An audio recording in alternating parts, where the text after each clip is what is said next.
Good afternoon, good evening, good morning, good night, whatever time it is, you wonderful brewery people. Thank you, as always, for joining me, Tim, the brand weaver, as we chat to another amazing guest, all about doing the best for your brewery, hopefully driving more people into your tap room, making sales online, and generally growing and being the best brewery that you can. As I've mentioned in previous shows, we are now uploading these to Spotify, Amazon, and Apple Music, so you can listen back to these. You can hear my dulcet tones and again if you really want to. If not, don't stress. Thanks for tuning in now. But let's get on to our guest today. Today, I am joined by Rachel Auty. Yes, I did get your surname right. Smashed it. Rachel is a marketing consultant and founder of Women on Tap. And today, we're going to be talking about how you breweries can be expanding your tap rooms and how you can make more inclusive spaces to welcome everyone in. So let's bring Rachel in. Hey, Rachel. Hi. How are you doing, bud? I am all right. Thank you very much. It's midweek. We're pushing on through the week nicely, Yeah. so it's all good. It's hump day, as they all say. Whoop, whoop, party over here. Or not. Rachel, thank you so much for joining me. It's really exciting to be talking to you because obviously with your background with Women on Tap and the perspective that you bring, I think this is going to be a really wonderful and really valuable chat to the listeners here today. No pressure. Yeah, no pressure. It's cool. Just chill. Just roll with it, bro. But to begin with, for those people who may not be familiar with yourself, Women on Tap, and indeed what you're doing, would you mind giving us a bit of background as to who you are, what you do, and where'd you come from? Yeah, sure. As you've already said, I'm Rachel. I live in Yorkshire and I have worked in various marketing roles my whole life. And since I was obviously of the legal age, I've been a big drinker of beer. And beer wasn't that great when I started drinking it, so it's quite a surprise that I've drunk it for all this time. But I've always been a fan of pints, and remember my university days trying to hunt out the good pubs, and beer was just starting to get interesting. I became very aware at a very young age, really, at the lack of sort of women drinking beer and in pubs, and certainly not really any that I knew of in breweries at the time. And that's where the idea for Women on Tap came from, really. It was a kind of an acknowledgement one day when I was out and about in a beer garden. I just sort of thought, I wonder how many women there are like working in the industry. Nobody really was talking about it then. So we're talking about 2016, and I think the whole sort of craft beer revolution was just about to begin at that point, really. Some sort of early seeds of it showing at that point, but it certainly got me interested in finding out more about women in the industry. And so I kind of got in touch with a local ale house in Harrogate where I live, and we put on a festival for a weekend just to showcase all the taps were pouring beers that were brewed by women, which was not an easy task. Thankfully, it wasn't a big pub, so we didn't have to find a lot, which is a good thing. So we were celebrating women that worked in the industry, and some of the breweries were like co-founders, so it was where a woman was in like ownership. It wasn't all brewed by women, but it was really trying to get a grasp on how many women are working in the industry, either at that top level or in that brewing role. And it went down really well. We got a lot of women turning out to come and find out what it was all about, wanting to know more.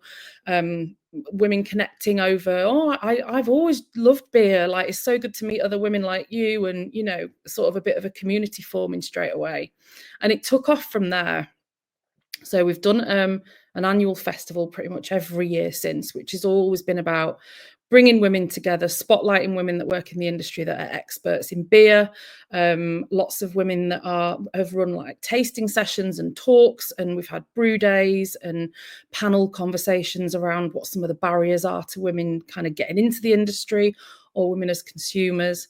And we've been doing this now. Officially, we started in 2017. So we've done something every year since to kind of really knit all of that together, and a bit of a kind of a spotlight on women who not only work in the industry, but also enjoy drinking beer, in a way of saying, here we are, we do exist, in the hope that we can bring more women in as well to doing those things. So we are a social enterprise. officially.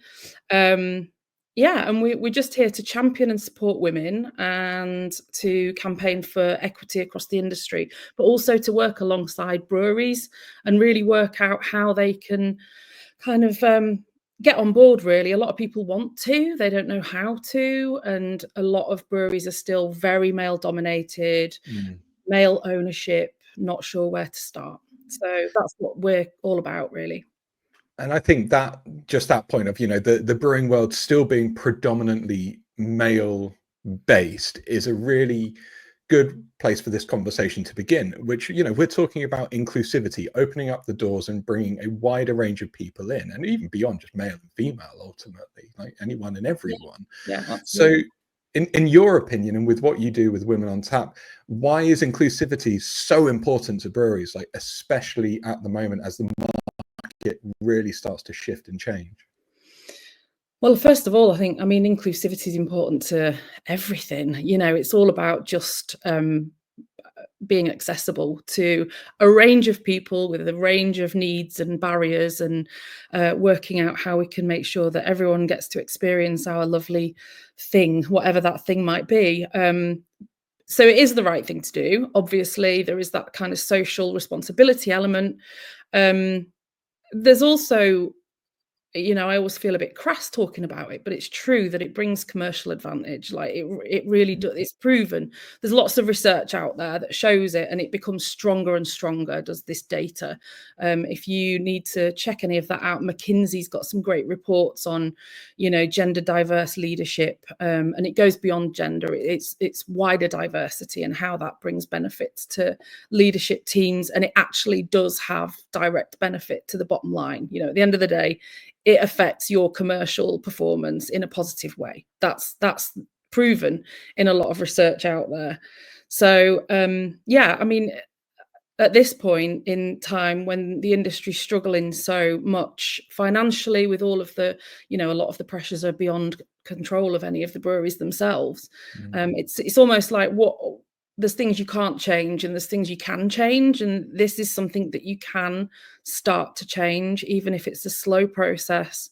But it brings out a whole, that difference of perspective to bring new people into teams with different sort of that face their own different barriers that can then help you reach other people that also face those barriers and things like that. Also, there's data out there that show that not many women drink beer in this country compared to other countries, which, I mean, for me, it's surprising because, I obviously hang around in circles where there are a lot of women that drink beer, but look beyond that, and there are a lot of barriers still that stop women drinking beer or even thinking they might like beer. A lot of women just are closed off to that idea. And there is the side of it that bringing more women into breweries, into leadership, into brewing, and all of the sort of perspectives that would embrace will then inevitably mean that more consumers, more women become consumers and customers, and instantly your kind of marketplace expands. So you look at it that way and you just think, well, it's a no-brainer, right? Surely. Of course. And you make a valid point, actually. When you think about inclusivity, you're not just talking about trying to widen the people who are coming into your tap room, but you're also the people who are in the brewery, like actually operating the business. And as you rightly say, bringing female perspectives into a male dominated brewery, you're going to have a very different approach, a very different mindset, and how you address things. It's stereotypical, but you can definitely look at the kind of the maternal aspects that certain female characters would bring to a brewery, and how that can directly benefit a more welcoming environment and kind of events and things that aren't so male dominated, I suppose. Yeah. You talked about barriers a minute ago, and I'm trying to think about those breweries that have maybe been going for a while, maybe kind of the old boys club, and they're maybe a little bit behind in the times. Like, what would you say are some of those easy things that those kind of breweries can start to do that just open up their appeal and inclusivity to them? Well, I think the first step is that everyone needs to acknowledge that there is an issue. You know, it is always the first step to anything, really. It's easy in the beer bubble, and the beer world is a bubble, especially the craft beer world, to kind of live in that bubble and sort of recruit people from, you know, someone that you knew at another brewery, or a mate of a mate that, you know, might be interested, or and all that happens there, unfortunately, is you just have this kind of cycle of, it is like the same people. And we all see it, you know, you see such and such used to work there and now works at this brewery, and now this brewery, and now this brewery. And people just move between, which you see in all industries, when people do kind of have that specialist sort of area of expertise. But we also need to bring new people in and give new people the opportunity of getting involved in the industry.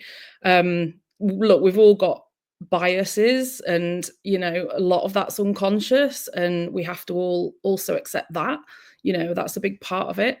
It's human nature to kind of have preferences for people that might reflect yourself. And that's one big thing that we need to kind of have.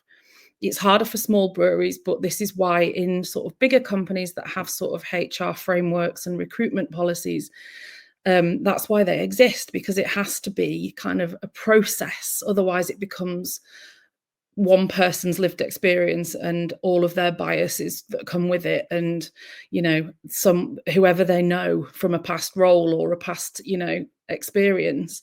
And one of the big things that I keep saying to people is, apply consistent recruitment processes when you've got a vacancy in your business.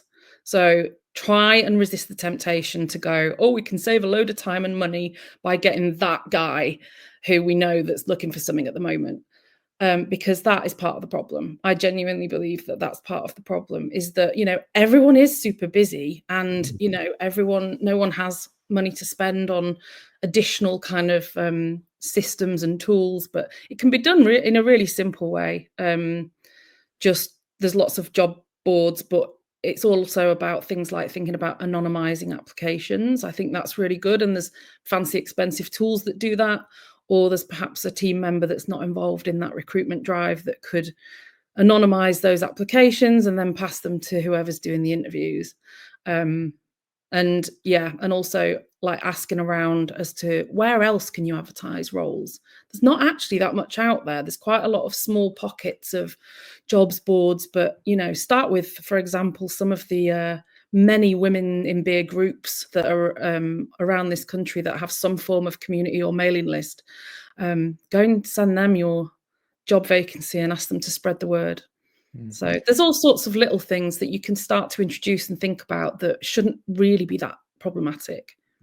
And if we kind of look forward and going like attracting the next generation of brewers, and obviously female brewers and male brewers, you look at the stats and you go, you know, the interest in a younger generation are around entrepreneurialism, so starting your own business, but equally there's a real drive and interest in STEAM, you know, science, technology, engineering, arts and mathematics. I've almost forgot the A there, and I'm in a creative business, nightmare.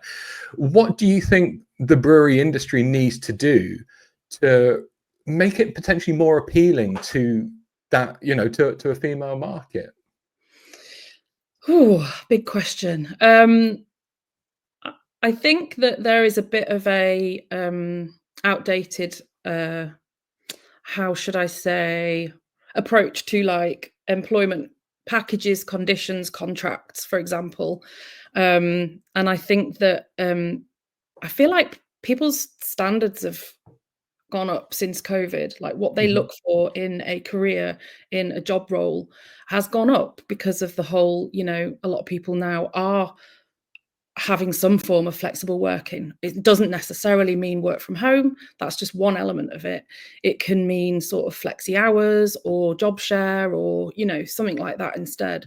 But people want that these days more than ever. And you know, you can say that it's women that want that, and it does tend to be women who are primary caregivers for children, for example. Not always, but it tends to fall that way. And those people do need that flexibility. They need that wiggle room within sort of, there's if you just put contracts out that are like 40 plus hours a week, office based, you're going to get a very small type of person that's going to be able to deliver that work. And obviously I know when you're brewing, you have to physically be there. I get that. But, there's other ways that you can perhaps introduce like more flexible working and things like that around so that people can find that work-life balance. That's what people want. I mean, when you say entrepreneurial, I feel like that's ultimately what it's about for a lot of people, is finding that real work-life balance, isn't it? And being able to, spin all the plates and have it all, because why not? Why wouldn't you want that? And I feel like working in the beer industry and being a brewer can tick that box if people work on what do those conditions look like? What does that contract look like? What does that role look like? What are we offering people out there? And it benefits everyone. It's not just for women. Like, everybody would benefit from that flexibility and that kind of, ability to kind of shape their own role and their own career in that way. And yeah, I feel like it'd be good for morale, motivation, job retention. So you're not paying for that constant recruitment drive and, all sorts of things. Culture, internal culture then is affected positively because you're keeping those people there and they're happy. So it's got all sorts of benefits. Yeah, and you talk about the idea of spinning plates and almost like diversity within the workplace. I was just chatting to Steve from Beerconomics via email earlier today, and he's saying like some of the smallest breweries, like you're only brewing maybe 2 days a week. The rest of the time you're either like, you're following up or you're knocking on doors or you're having conversations. So there is that ability. You're not kind of chained to the brew house, as it were. You can definitely, you can diversify the role where you could be brewing, but the next, on the Friday, you're actually selling the virtues of the beer because you've been involved in it. You feel really invested in the creation of it. Yeah.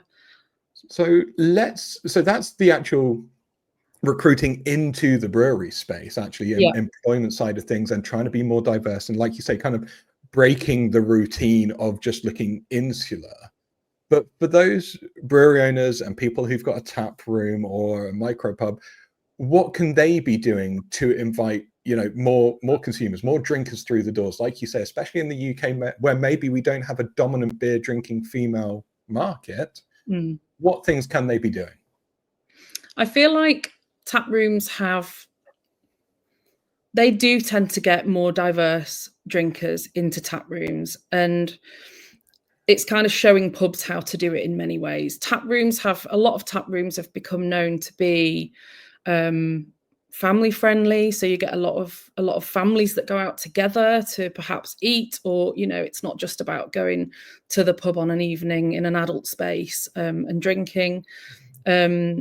I feel like certainly the tap rooms I go to tend to have more diverse audiences. You get things like a lot of them are in like more like an industrial building, which tends to have good access, which is great for all sorts of people that people with buggies or bikes, or there's all sorts of reasons why you might appreciate that and that kind of spatial element. But I feel like ultimately, to attract more people into your tap room, showing the diversity within that space in your marketing. So making sure that when you're promoting your tap room, you're showing that there are already a wide range of people that enjoy this space. Making sure that if you've got an event on, you've got a photographer there, make sure that they are going to capture that diversity on camera. There's also things you can do, like make sure you're talking about on your website how your space is inclusive. So like, for example, I saw a tap room saying the other week that they were breastfeeding friendly, things like that. It's not just about what you offer, it's about the sort of tone that it sets for that space. It's just another way of saying we welcome everyone, no matter kind of what your needs are. We aim to cater to them. Kids are welcome here, dogs are welcome here, we've got a buggy park, there's a lift, things like that. But you have to say it. Don't wait for someone to walk in to find out what you do or don't kind of embrace in that space. Make sure that it's really clear on your website what you are you know, supporting, welcoming, investing in within your space as well. People want like baby changing in the men's toilets as well as the women's toilets. That's a really good thing, because that means that dads can go with babies and, you know, on their own, and it doesn't have to be a big deal. And, you know, there's all sorts of things. Things like having a lot of tap rooms now have like sanitary products in the toilets that people just help themselves to. And that's a really nice way of, you know, just that extra kind of gesture of embracing those needs and saying, we want to meet your needs, whatever they are. I think that's, yeah. See, I was sat here going like, do you really have to spell it out on the website that, you Yeah. know, you welcome everyone? But yeah, it makes sense now. And those little things, like you say, like a space to put the buggy, or the changing table in the men's room, or the sanitary stuff in the females, you know, in the ladies' room. Yeah. They are small things, but those gestures can go a long, long way, I suppose, in the perception of a brand, right? People talk about bikes a lot, but they don't talk about buggies much. You know, you kind of go, oh, you've got a bike rack, but what about kids? Like, where do I put my pram? Or how do I get to that bit of the tap room? Or, you know, and just the more clear you can be about all of that on your website. People look online before they visit somewhere. They want to explore. They want to get a real flavor for that space. What does it look like? What can I expect when I'm there? How relaxed am I going to feel? Like when I walk in, how will it make me feel? Whatever my needs are. And the more you can put on your website that helps someone visualize that and feel comfortable with that, the more likely you're going to get someone coming along. So it does sound, everybody's guilty of it. What you know, and you assume everyone knows, right? But unless you go regularly and perhaps are quite friendly with the bar staff, and, you know, chances are that won't be the case. People really do want to be told that information. Rachel, apologies. 1 second. I just need to run to the door. I will be 1 second. Okay. Okay. Sorry. This is not normal.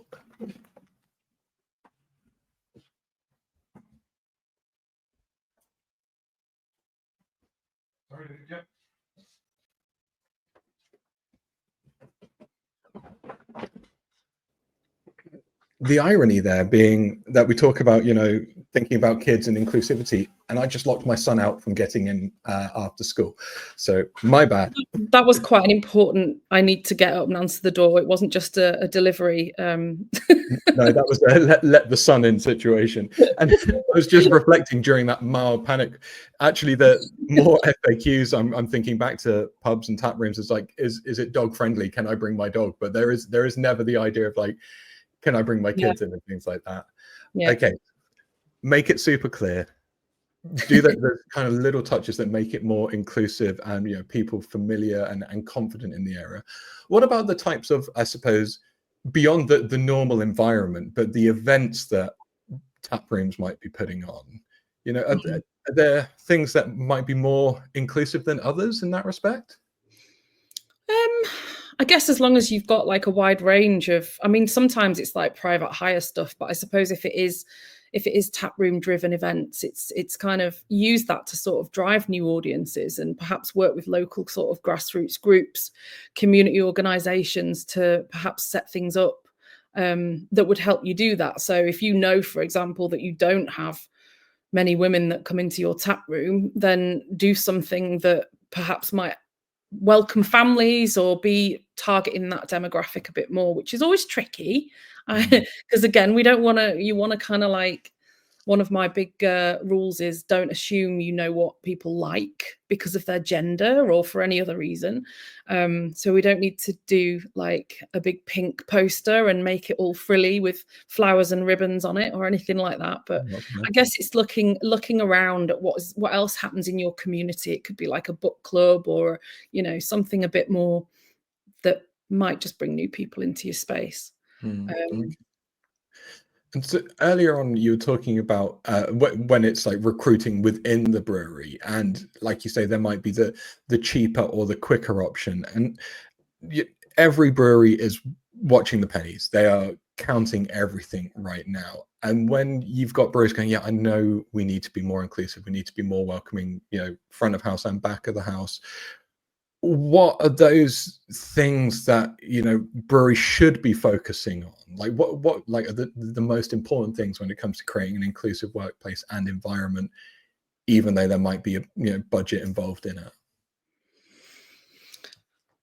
I think the most important thing that probably everybody can do is make sure that it is in some way on the regular agenda that is discussed, whether it's kind of like management meetings or whether you do quarterly company meetings or whether you do, weekly um, director chats or whatever it is. There's going to be an agenda where you look at like the key business. It's probably going to be the numbers, and it's probably going to be the operations and the recruitment, that kind of, your core business stuff. I would just say add sort of inclusion, diversity, equality somewhere on that list and make it equally as important. And think about how you as a brewery can turn that agenda item into something meaningful, because for everybody it might mean something different. And Mm. for some people it might be that you track it through recruitment and you make a point of, like, the next role we have, we're going to make a point of doing this thing where we contact all the women's beer groups, where we contact, put it on some different job boards. We really track it, we anonymize, and then we're going to track it every month. When we have a role, we're going to look at what those numbers were, like what happened through that, how did that make an impact. And you can't just say, oh, well, we do inclusion now and it'll change overnight. It's got to be kind of a core commitment. And it doesn't have to be something that is this big, looming, horrible, scary, expensive thing. It just has to be something that you think is important. And if Mm. you think it's important, then it will be woven in to the other things that you do, or you'll find a way of weaving it into the conversations. And from those conversations will come some kind of metrics or tracking system or change in process that then gradually pushes towards that change. And it's hard to kind of give a one size fits all answer to this, because everybody's set up different. Everyone has different resourcing. Some breweries are still essentially like one-man bands, and then other places are bigger. But yeah, everyone can find their own version of, where can I knit this in because it's important to me and to this business, kind of thing. Yeah, like you say, it's the idea of you have to find the value in diversity to truly appreciate it. It can't be like a marketing ploy. It's not like it's not virtue signaling. You can't just say, oh, we're eco-friendly just to get the Yeah, article published. We can't be like, oh yeah, we've recruited 3 women in the workplace. It's like, no, you have to understand the true benefit that it brings to the brewery. yeah, And once that's ingrained, and as the conversation continues, it becomes natural, I suppose. yeah. And the authenticity is really important as well. I think if you start recruiting more diversity, you need to work with those people to learn from their lived experience and create meaningful initiatives that then will genuinely and in an authentic way talk to other people like that. Because I've seen, well-meaning or whatever, I've seen people start initiatives or try and do something that's backfired because it feels tokenistic and people read it immediately. And you've just got to be really careful. I think that being consultative, whether it's with your team or your consumer base or the wider marketplace, is really important. And just really ask questions and listen to what people are telling you that have that lived experience. I was going to ask, like, for maybe smaller breweries who aren't like in big built up cities and have that kind of diverse offering for women who might want to work at the brewery, there is another option to actually go and invite other groups of people in, and like offering the tap room as a space where they can come together and host events and things like that, and almost pick their brains about how you can improve your Yeah, offering. definitely. I mean, we've got the amazing International Women's Collaboration Brew Day campaign running at the moment, which Women on Tap have taken on from this year. And I'm blown away by the people involved in this. But what we're finding is, because there's only 9% of brewers in the kind of independent craft beer sector are women. So there's all of these projects happening all over the country and overseas that are all about celebrating women in brewing and women in the wider beer industry. And they're not all breweries that have women as brewers even. They Mm. are breweries that have collaborated with local groups, individuals, and they've brought together these groups of women to come and brew a beer. And that's a perfect opportunity to like really get under the skin of how do we keep this going? This momentum is incredible. How can we, people, I guess breweries should be kind of thinking, how can we learn from this? How do we get to talk to these people about what they want from us as a brewery and from us as a tap room, and how can we support them? To these are women that love the industry already. These are Mm. women that might be experiencing brewing their own beer for the first time ever, and they're absolutely thriving on it. They love it. Like, the passion is so clear.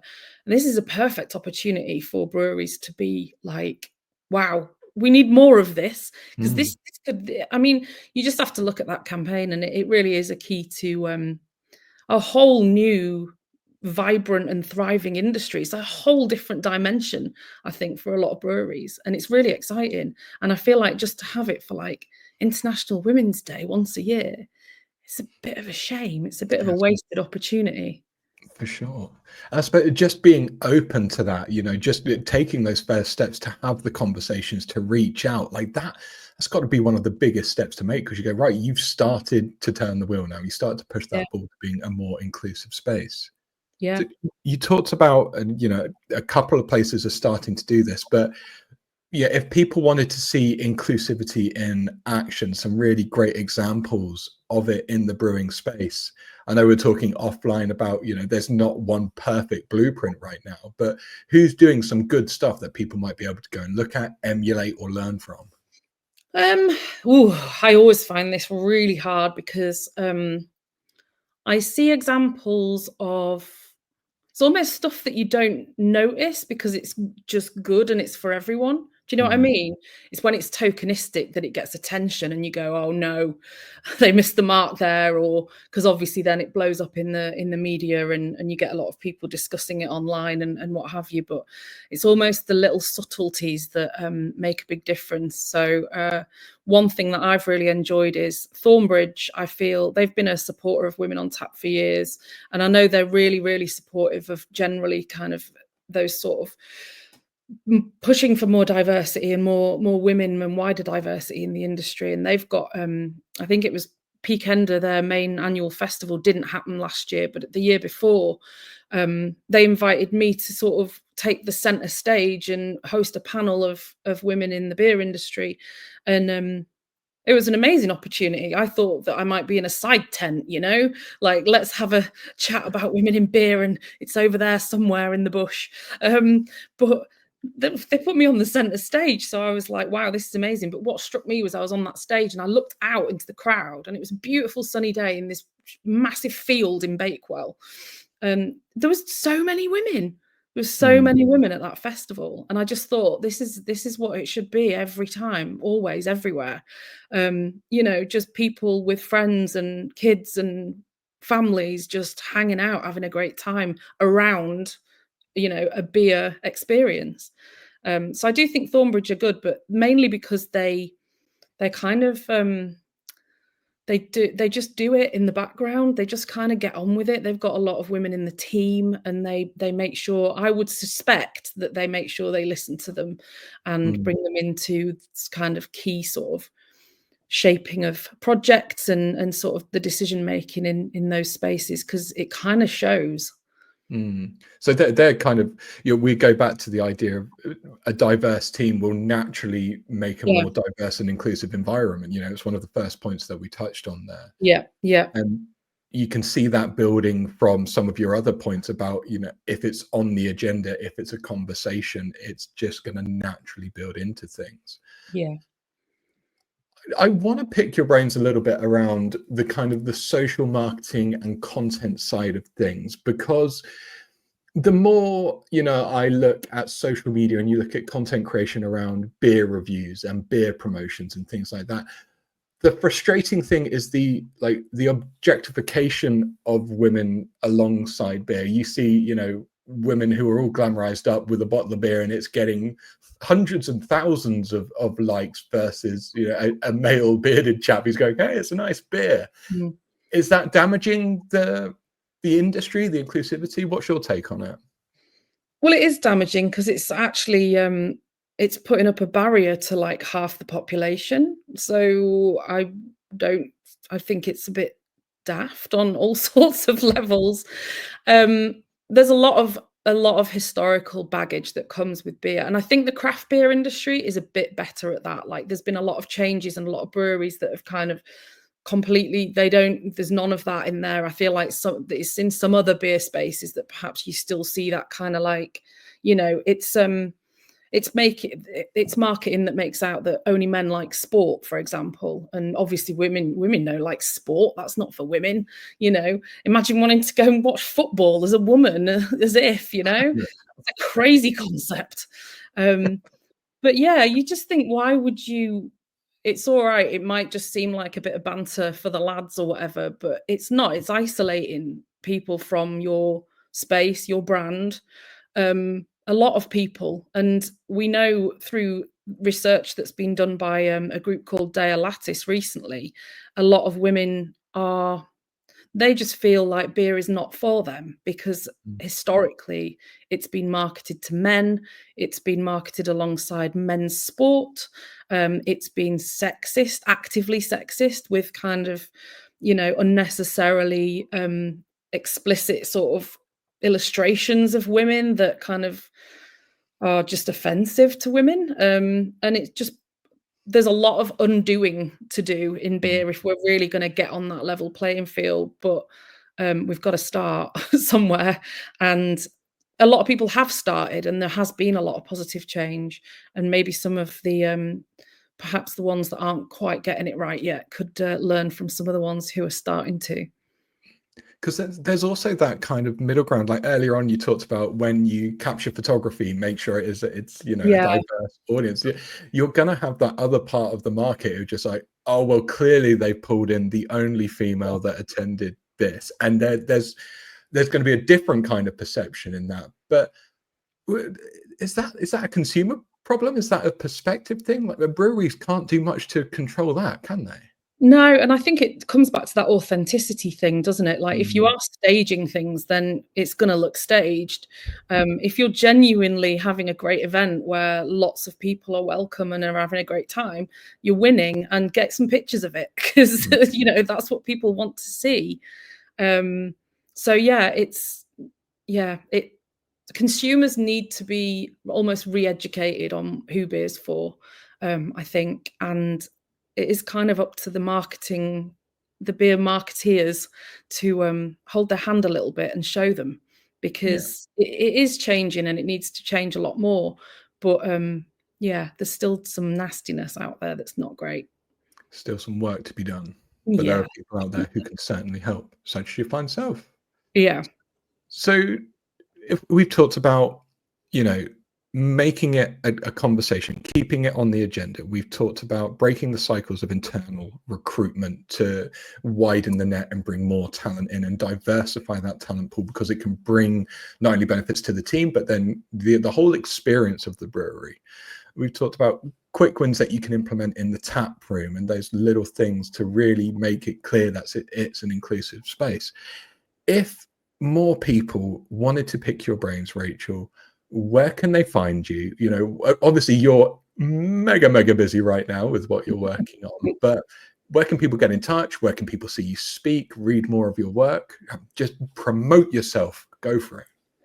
Ooh, I'm really bad at this. So I'm going to be at BeerX next month, or anyone else who's going to be there, which feels like everybody in the whole beer world is going to be in that room, which is wonderful. And I can't wait to meet lots of new people and people I've already had the pleasure of meeting. But also, like, we've been doing some work at Women on Tap over the last 6 months with an advisory board, like looking at our kind of plan for impact for the next 12 months. And we're working behind the scenes on some of the stuff that we've kind of come up with a bit of a plan that we're quite excited about. And you can go on the website and sign up to the mailing list so that you can hear about that. We're always happy to help signpost people looking for, jobs boards, which I've mentioned, or we've got a directory on our website of all of those women's beer groups around the country, so you can follow them on Instagram or wherever they are and get in touch with them if you wanted to. But yeah, I'm mostly around and about lots of beery things, and I'm always happy to talk to people if I can and if I can help. But yeah, Women on Tap we're hoping to bring out a lot more things that will hopefully be really helpful to more people that really would like to see the sort of change we would like to see. Fantastic. So I will definitely be tracking you down at BeerX. I'll be there. Awesome. I cannot wait to see what you're going to be bringing out with Women on Tap as well. I will be watching with eager anticipation to see what's on the horizon. Rachel, again, thank you so much. It's been a fantastic chat, and there is so much that, you know, brewery owners and people in the brewing industry can take away from this. I can't wait to catch up again. Thank you so much for having me. You're welcome. Rock on.